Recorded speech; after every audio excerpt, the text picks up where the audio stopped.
Um metalúrgico criticou a empresa onde trabalhava em uma rede social, disse que ela precisava ter vergonha na cara, chamou o ambiente de zona e afirmou que um operador fazia o serviço de 4 pessoas.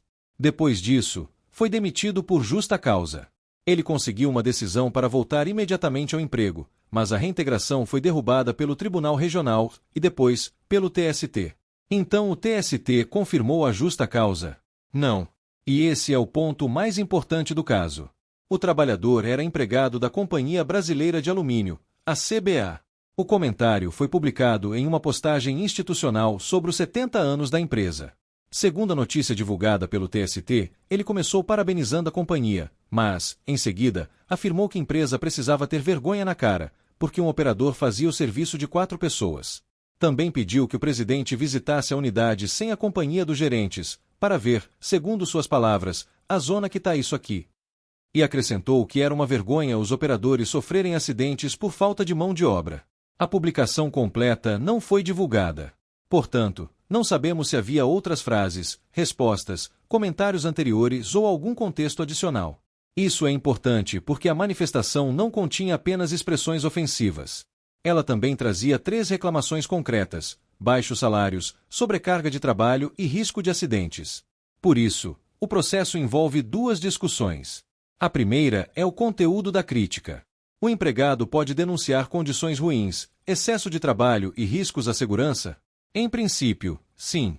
O contrato de trabalho não elimina totalmente a liberdade de expressão. A segunda discussão é a forma utilizada.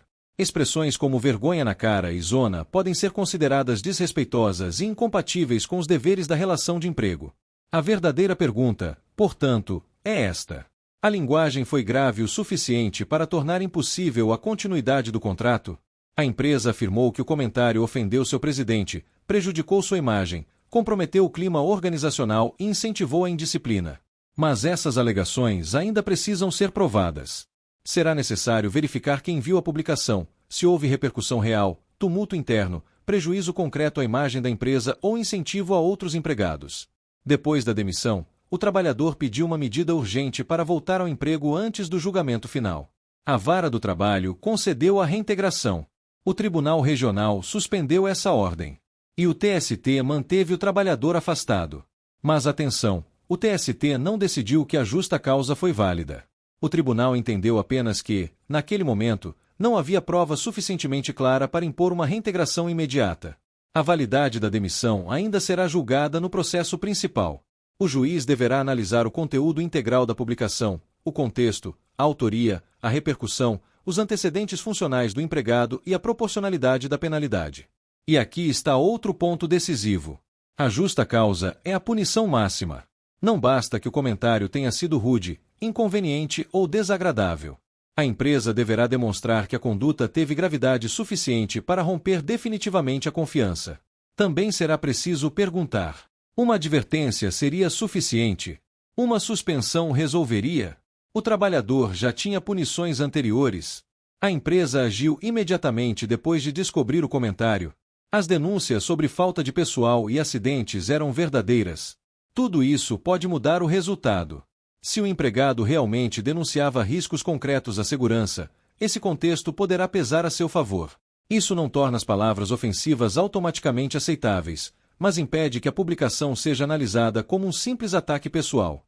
O trabalhador também alegou que sofria de depressão relacionada ao trabalho e que possuía estabilidade decorrente de doença ocupacional. Mas a estabilidade protege contra dispensa arbitrária ou sem justa causa. Ela não impede uma demissão por falta grave, caso essa falta seja comprovada.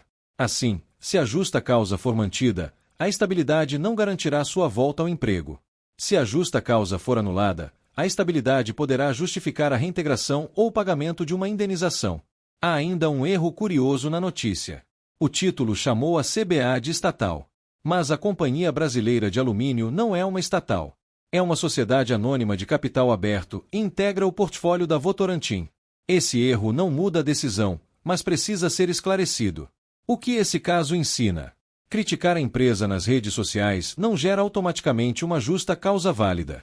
Mas a forma da crítica pode trazer consequências. E, principalmente, o TST não confirmou definitivamente a demissão.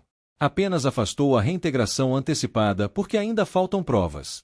A pergunta final continua aberta. Houve uma falta grave ou uma crítica excessivamente dura sobre condições reais de trabalho? Agora quero saber a sua opinião. Dizer que a empresa precisa ter vergonha na cara e chamar o ambiente de zona justifica uma demissão por justa causa? Ou a empresa deveria ter aplicado uma penalidade mais leve, considerando as denúncias de sobrecarga e risco de acidentes? Comente abaixo. E salve este vídeo, porque muita gente lê apenas a manchete e acredita que o TST já confirmou a justa causa. Não confirmou. Procure um advogado de sua confiança.